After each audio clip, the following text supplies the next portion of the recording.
Bonjour à tous, bienvenue sur Mathessa, ma chaîne de maths pour dédramatiser. Au programme aujourd'hui une leçon extrêmement importante pour les élèves de terminale spécialité, étude d'une suite récurrente.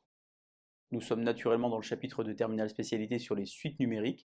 Je vous insère comme d'habitude le lien vers la playlist du chapitre afin de pouvoir vérifier vos acquis et vos connaissances. On a donc ici une suite qui s'appelle UN qui est définie par son premier terme U0 égale à 0 et pour tout n qui appartient à grand N par UN plus 1 égale racine carrée de 3UN plus 4. Je vous rappelle qu'une suite récurrente, ça veut dire qu'on a un terme en fonction d'un autre terme. Ici, nous avons UN plus 1 égale f de UN, le terme UN plus 1 en fonction du terme UN. Je vous propose pour commencer de conjecturer quelques éléments importants de cette suite numérique à l'aide de votre TI 83 Premium CE. Je vous insère donc la capture d'écran de la calculatrice et c'est parti.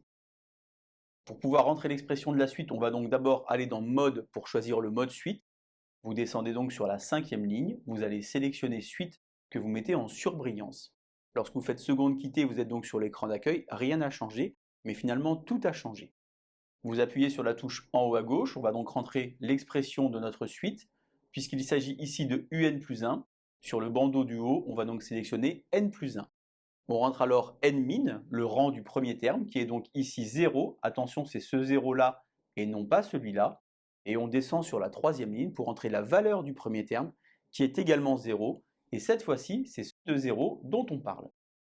On va alors sur UN plus 1 égale racine carrée, seconde x carré, 3 fois u, je vous rappelle que le petit u, vous le trouvez sur seconde 7, entre parenthèses le petit n, on ferme bien la parenthèse et on fait plus 4. On va regarder ce que ça donne sur la calculatrice. Puisque notre suite ici est définie à l'aide d'une racine carrée, on est à peu près certain que tous les termes vont être positifs. C'est la raison pour laquelle vous allez donc sélectionner Zoom Alpha A pour avoir uniquement le premier quadrant sur votre écran de calculatrice. Lorsqu'on fait ça, on se rend compte finalement que la suite a l'air d'être croissante et elle semble être majorée par 4. Je vais vous montrer la méthode en escalier avec la calculatrice pour ceux qui ne savent pas faire ça. Vous allez donc dans Seconde Format, vous sélectionnez alors Toile et vous allez vous rendre compte finalement que ça va changer. Lorsque vous appuyez sur Graphe, vous avez cette fois-ci une représentation graphique d'une fonction qui apparaît, ainsi que la première bisectrice. Vous appuyez alors sur Trace, puis sur les petites flèches, et vous construisez, comme ceci, en escalier, les termes de la suite. Puisqu'on se rend compte que notre suite est majorée par 4, on peut changer la fenêtre. On appuie alors sur Fenêtre, on descend à X max, on va choisir par exemple 5, Y max 5, on rappuie alors sur Graphe, de nouveau Trace, les petites flèches, et on voit naturellement que la suite semble être croissante et majorée par 4. On va donc pouvoir vérifier, démontrer ces propriétés à l'aide d'un raisonnement par récurrence. On va donc écrire ici une propriété Pn. On a donc pour tout n qui appartient à grand N, Un inférieur ou égal à Un plus 1, avec tous les termes de la suite compris entre 0 et 4. Je vous rappelle que pour procéder à un raisonnement par récurrence, il y a 3 étapes, initialisation, hérédité, conclusion. Je vous insère également le lien vers la playlist du chapitre si vous voulez réviser le raisonnement par récurrence. On doit donc initialiser, on va donc commencer par exemple à 0. On a alors ici U0 qui vaut 0. On doit évidemment calculer U1 pour pouvoir vérifier cet encadrement. Pour avoir U1, il faut donc remplacer ici par 0. 3 fois 0 plus 4, ça fait 4. Racine de 4, ça fait 2. J'ai donc que U0 est inférieur ou égal à U1 est inférieur ou égal à 2, c'est-à-dire inférieur ou égal à 4. Je peux donc dire que P0 est vrai, la propriété est alors initialisée. Je passe maintenant à l'hérédité. Je vous rappelle que chaque enseignant a sa phrase. Je vais vous livrer ma phrase, mais vous allez naturellement écrire sur vos exercices la phrase de votre enseignant. Je suppose qu'il existe un entier n tel que Pn soit vrai, et je veux montrer Pn plus 1. Pour ceux qui ont vu des précédentes vidéos, c'est ce que j'appelle le fameux panneau Vladivostok. J'écris où je veux arriver pour savoir quand je suis arrivé. La propriété Pn est ici. Au rang n plus 1, je vais donc avoir 0, inférieur ou égal à Un plus 1, inférieur ou égal à Un plus 2, inférieur ou égal à 4, et je rajoute un petit point d'interrogation ici pour bien penser que je ne peux pas partir de cet encadrement, je dois arriver à cet encadrement. Vous savez que pour moi, la récurrence, c'est essentiellement 3 verbes, injecter, construire ou composer. Ici, injecter ne va pas fonctionner. Je vous propose par exemple de faire construire. Pour pouvoir composer, il faudrait savoir dériver une fonction de la forme racine carrée de u, et en fonction de l'avancée de votre progression annuelle, peut-être que vous ne savez pas encore faire ça. Je vais donc partir de ma propriété Pn et construire pas à pas pour tenter de faire apparaître la propriété Pn plus 1.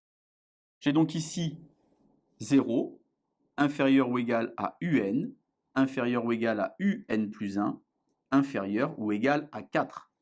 Pour construire, je dois d'abord multiplier par 3. Je vais donc avoir ici toujours 0, 3un, 3un plus 1, et 3 fois 4, 12. Ensuite, je vais ajouter 4. Sur la partie gauche, j'aurai donc 4. 3un plus 4. 3un plus 1, attention, le plus 1 est en indice, plus 4. Et enfin, 12 et 4, 16. Je vais alors composer par une fonction qui est croissante sur 0 plus l'infini, qui s'appelle la fonction racine carrée. J'ai donc ici à cet endroit-là racine de 4, c'est-à-dire 2. Ici, racine carrée de 3un plus 4. Racine carrée de 3un plus 1 plus 4. Et enfin, racine carrée de 16, 4. J'ai donc ici 2. Si je suis plus grand que 2, a fortiori, je suis plus grand que 0. J'ai ici exactement l'expression de un plus 1. J'ai ici exactement l'expression de un plus 2. Et enfin, j'ai obtenu 4. J'ai donc réussi, en construisant, à faire apparaître mon panneau Vladivostok dont j'ai parlé tout à l'heure. Je peux donc affirmer que Pn plus 1 est vrai. La propriété est héréditaire. J'ai ainsi pour tout n qui appartient à grand N, 0, inférieur ou égal à un, inférieur ou égal à un plus 1, inférieur ou égal à 4. Je vais maintenant utiliser une connaissance de terminale spécialité qui s'appelle le théorème de la limite monotone. J'ai ici une suite un qui est une suite croissante, puisque j'ai un inférieur ou égal à un plus 1 pour tout n qui appartient à grand N. J'ai également que pour tout n appartient à grand N, un est un nombre inférieur ou égal à 4. On dit donc que la suite un est majorée. Et bien à l'aide du théorème de la limite monotone, je peux donc dire que un converge. Attention, j'insiste sur un point très important, le théorème de la limite monotone est un théorème d'existence. Je sais donc que la suite un converge, mais je ne sais pas vers quoi elle converge. Je vais utiliser maintenant une notion très importante qui s'appelle le point fixe. Puisque je sais que un converge, je vais donc pouvoir appeler L la limite de la suite un. Puisque j'ai un plus 1 égale f de un avec f une fonction continue sur 0 plus l'infini, et bien alors L est solution de l'équation L égale f de L. Je remplace alors ici, je vais avoir L égale racine carrée de 3L plus 4. Alors attention, lorsque vous allez élever au carré, il y a une condition qu'il ne faut pas oublier, c'est de dire que L est un nombre positif, éventuellement nul, mais en aucun cas négatif. Lorsque j'élève au carré et que je mets tout dans le même membre, j'obtiens alors L carré moins 3L moins 4 égale à 0. Pour pouvoir résoudre cette équation, deux options, soit vous êtes deltaphile, soit vous êtes deltaphobe. Si vous adorez delta, vous allez donc faire b carré moins 4ac. Moi, je me dis qu'on peut peut-être trouver les racines de tête lorsque j'observe ici. En mettant 1, ça ne va pas fonctionner, mais en mettant moins 1, ça va fonctionner, puisque je vais avoir 1 plus 3 moins 4 égale à 0. J'ai donc deux racines qui sont alors moins 1 et 4. Ces deux racines sont donc des limites potentielles pour ma suite. J'ai vu tout à l'heure que L était un nombre qui était positif ou nul. L égale moins 1 est donc impossible. J'ai donc bien que un converge vers 4.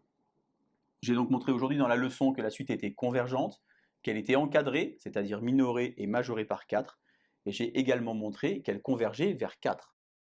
Je vous propose pour finir de vous insérer un petit code Python pour pouvoir évaluer à partir de quand on va être aussi proche qu'on veut de la limite. J'ai donc construit une petite fonction Python qui est donc à un argument que j'ai appelé E comme l'écart, c'est-à-dire l'écart entre le terme un et la limite 4.